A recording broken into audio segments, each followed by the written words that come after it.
জামাতের যে অর্থনৈতিক লেনদেন, এই অর্থনৈতিক লেনদেনটা ভালো না। এরা দেখি রাজনীতিবিদদের সে 100 গুণ খারাপ। এদের সবার বিরুদ্ধে দুর্নীতির অভিযোগ আসছে। এই 17 মাসে আমাদের জীবনের অনেক স্বপ্নকে তারা গলা টিপে মেরে ফেলেছে। অনেক মানুষের যে ভালোবাসা, অনেক মানুষের যে ব্যবসা বাণিজ্য করার সার্ভাইভাল যে পাওয়ার, হিউম্যান কোয়ালিটি, এই পুরো জিনিসগুলিকে তারা নষ্ট করে ফেলেছে। আমাদের সভ্যতার চাকা পেছনে তারা ফিরিয়ে দিয়েছে। এবং সবচেয়ে বড় ব্যাপার হলো যে আমরা যারা অ্যাক্টিভিজম করতাম দীর্ঘদিন ধরে, তো আমরা ধারণা করতাম যে সমাজের ইনুস সাহেবের মতো মানুষ, আসিফ নজরুলদের মতো মানুষ, হিরাজুন্নাহদের মানুষ, তারা ভালো, তারা ক্ষমতায় আসলে রাজনীতিবিদদের মতো হিংসা দেখাবে না, ক্রোধ দেখাবে না, তাদের লোভ থাকবে না, লালসা থাকবে না, কামনা থাকবে না, বাসনা থাকবে না। ও মাই গড, এরা দেখি রাজনীতিবিদদের সে 100 গুণ খারাপ। এদের সবার বিরুদ্ধে দুর্নীতির অভিযোগ আসছে। এরা ওই যে উনি বললেন যে ভেকু সংবর্ধনা নিয়েছে, তো কোনো রাজনীতিবিদ এইভাবে বেকুবের মতো ভেকু সংবর্ধনা নিয়েছে বাংলাদেশে আমি এরকম কোনো বেকুব রাজনীতিবিদ দেখিনি, কিন্তু রেজওয়ানারা নিয়েছে।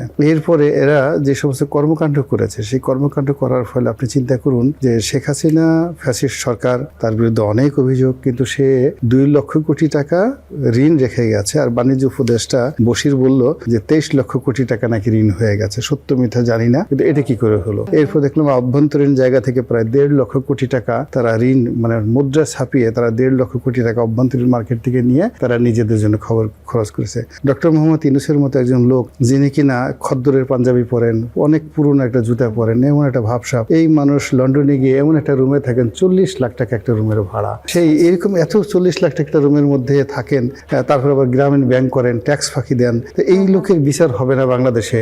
আমি আসলে তুষার ভাই ভদ্রলোক মানুষ, সে নম্বর 5 কম দিছে, আমি ওখানে কত দেবেন আপনি? মাইনাস দিয়েছে, -5 দিয়েছে। আমি চাই যে কোনো 5 না, ডাইরেক্ট বিচার। এখন ওনাকে বিচার করা হোক, উনি যে কাজকর্ম করেছে। ভালো কাজও তো করেছেন সৈয়দ রিজওয়ানা হাসান, যেমন প্লাস্টিকের বোতল সরিয়ে দিয়ে কাঁচের গ্লাস দিয়েছেন, এটা অনেক বিশাল ব্যাপার। মানে উনি প্লাস্টিকের বোতল বাদ দিয়ে যে কাঁচের গ্লাস দিয়েছেন, এটা আমার কাছে মনে হচ্ছে যে বাংলাদেশ একটা ডুপ্লিকেট আমেরিকা হয়ে গেছে।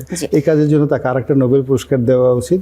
এছাড়া আমার তার কিছু করে না, কিন্তু সে অন্য যে ক্ষতিগুলো করে গেছে সেই ক্ষতিগুলোর বিচার হওয়া উচিত। সে সবচেয়ে বড় ব্যাপার হলো জামাতের মতো একটা বড় দলের মনে দুঃখ দিয়েছে। আপনার একটা ব্যক্তিগত ক্ষতির প্রসঙ্গ নেই, একটি পত্রিকা আপনার 4 বছরের মেহনতের মূল্য পরিশোধ করছে না, এমন অভিযোগ তুলে জামাতে ইসলামের আমিরের শরণাপন্ন হয়েছেন ফেসবুক পোস্ট দিয়ে। এখন এই পোস্টটি দেওয়ার পরে কোনো কি সুরাহা হয়েছে? না, কোনো সুরাহা হয়নি। তো ওদিকে যেটা হলো যে আমি 4 বছর ওদের পত্রিকায় অনেক 2010 সন থেকে আমি দেখি, আগে দিত, টাকা দিত, কিন্তু গত 4 বছর যাবত ওদের অবস্থা খারাপ হলো। আর এই ডক্টর মোহাম্মদ ইউনূসের সরকার যখন ক্ষমতায় এলো, আমি ওদের ভাবসাব দেখে মনে হলো যে জামাতি ক্ষমতায় চলে এসছে। তো তখন থেকে আমি আসলে লেখা বন্ধ করলাম। তো বন্ধ করার পর থেকে সেই গত 4 বছরের পাওনা টাকা আছে, তো চাই, কিন্তু তারা সেই টাকাটুকু দেয় না, কাউকে পাওয়াই যায় না রেসপন্সিবল কাউকে। বাধ্য হয়ে জামাতের আমিরকে দৃষ্টি আকর্ষণ করে জামাতের আমিরের দৃষ্টি আকর্ষণ করলেন কেন? সরকার তো সরকারের প্রধানমন্ত্রী তারেক রহমান, আপনার তো তারেক রহমান বা আমাদের এখনকার সরকারের দৃষ্টি আকর্ষণ না। এখন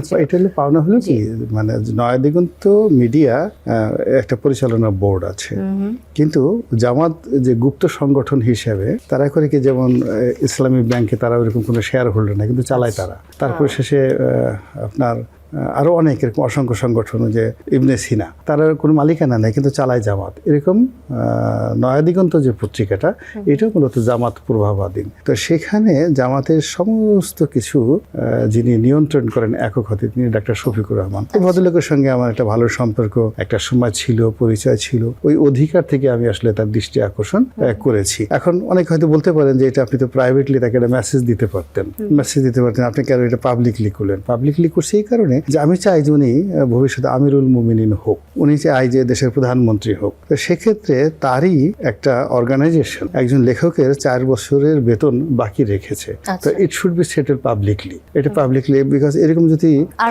আর যেন ভবিষ্যতে এই ধরনের অনেকের সাথে ঘটনাগুলো না ঘটে, তাহলে তো সে যদি তার নিজের এরকম একটা ছোট পত্রিকা ঠিক না রাখতে পারেন, তাহলে সে কি করে প্রধানমন্ত্রী হবেন বলেন?